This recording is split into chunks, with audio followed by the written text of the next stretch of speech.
A whole heap of love. Lots of applause for cheering. Please welcome all the way to the microphone, the one and only Rick Pistol. Here he is.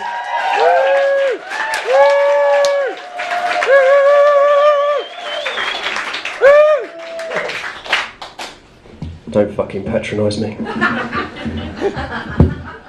Evening. Did you hear that, American girls?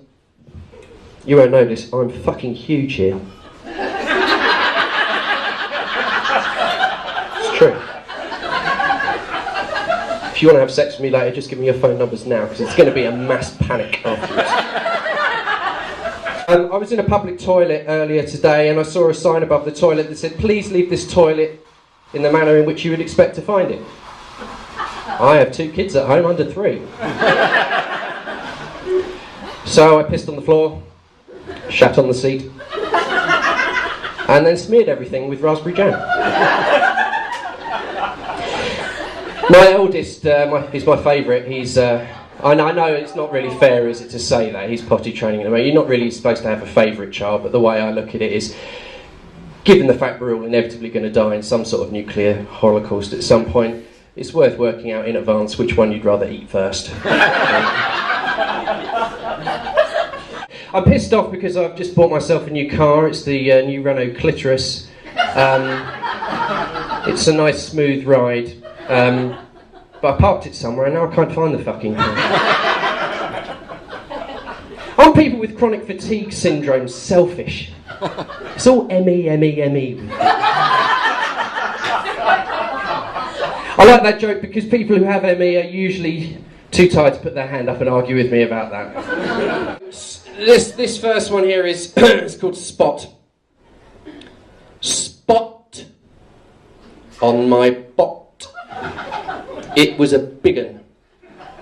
I squeezed its white head. The pus hit Wigan.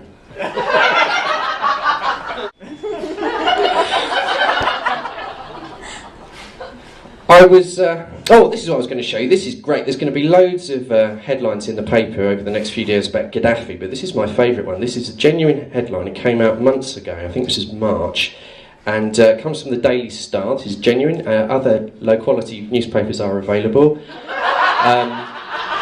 Norman, you will have seen this. You're a cab driver. You've either seen this or the Daily Mail, basically. So stop looking at Cheryl Cole. That's not the headline. The headline here is Gaddafi on the run with 40 virgins. Did anyone see that? No, I honestly have not made this up. This is a genuine paper. It's fantastic. That means there's a copy of this somewhere in the British Library, which I think is brilliant. I happen to be at a Star Trek convention. A cheer for Star Trek. Who was that? The geek in the corner. Yeah, I can't do it.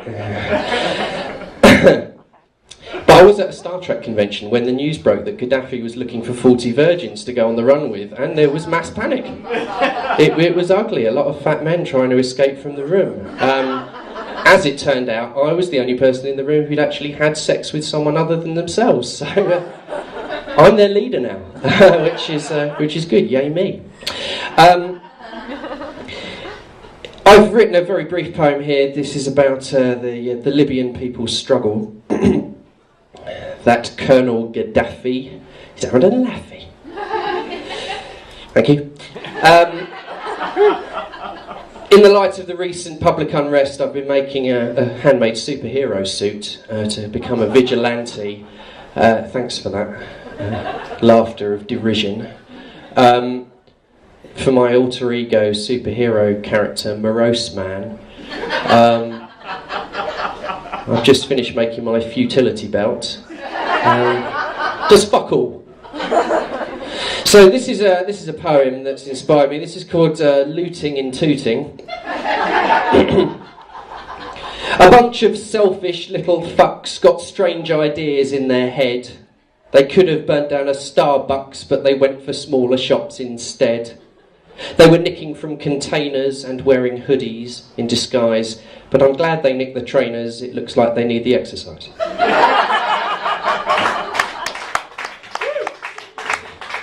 Applause for rioting there. I'm just going to leave you with, am I right to tell a very quick story? Yeah, okay, this is absolutely true as well. I recently had a vasectomy. It was a joint decision. My wife was carrying 2 bricks when I got home and said it was either NHS or DIY. If I was showing off, I should have said my penis is so large she was carrying breeze blocks to do it, but no, they were Lego bricks. So basically I booked myself in for a vasectomy, and how many men in the room, honestly now, how many of you men have actually named your penis? No, none of you. I'm the only one. Liars. Liars. Men have names for their penises. Girls at that table, you'll know this. Once you've been dating these guys for a few months, you'll know. They'll pull it out of the bag, they'll refer to it in the third person for some reason. Mine's called Richard Hammond. Just because it's a tiny, hairy, overexcited little cock. Thank you for that. So I went to get my vasectomy, and I've heard all the jokes already. With a name like Pistol, you kind of leave yourself open to it. Is the pistol firing blanks?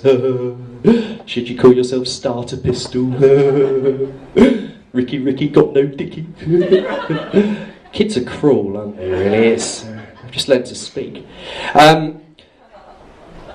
And what really kind of surprised me when I went into the room, if any of you men are actually having thoughts about getting this done, is that there were 3 people. There was the surgeon, there was the surgeon's assistant, and a random woman who just happened to be there, who stood, obviously I'm lying down, who stood down my head end so I couldn't even see what she was doing. I assume she won some sort of competition. I'm not sure, but...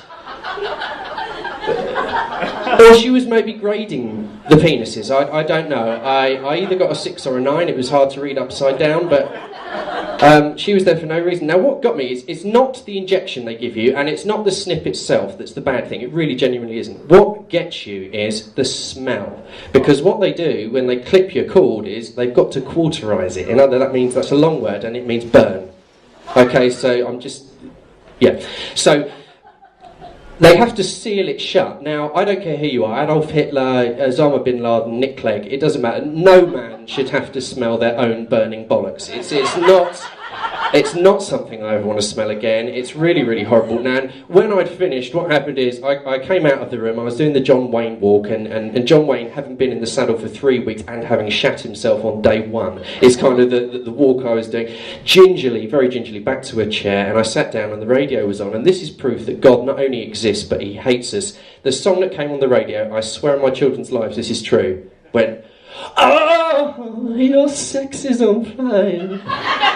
Oh yeah, there is the proof right there, but this is the payoff. You get a letter from Mary Stopes after you've had the snip, right? You can check this out, this is absolutely genuine, and it says, and I quote, "Your body will produce ejaculates," that's sperm, "which contain residual stored sperm for some weeks after the vasectomy, which need to be cleared from your system. This usually requires at least 24 ejaculations before testing can begin." Okay. Then it goes on to say blah blah blah, false positive tests, and this is why we need to do more tests. But here's the important line: these dates are some months ahead, as you need many ejaculations to clear the tubes of existing sperm. Yeah. This is my licence to wank. This is super. Never mind James Bond. This is how it goes, mate. I asked my doctor, how many wanks does that actually equate to? It says a lot. And he said, 3 a day? I'm not cutting down. But I can't wait to use this as an excuse. I'm going to go to Morrison's and just whip Richard Hammond out and start going for it and see what happens. And when the security guard jumps on me and says, "Hey, doctor's orders."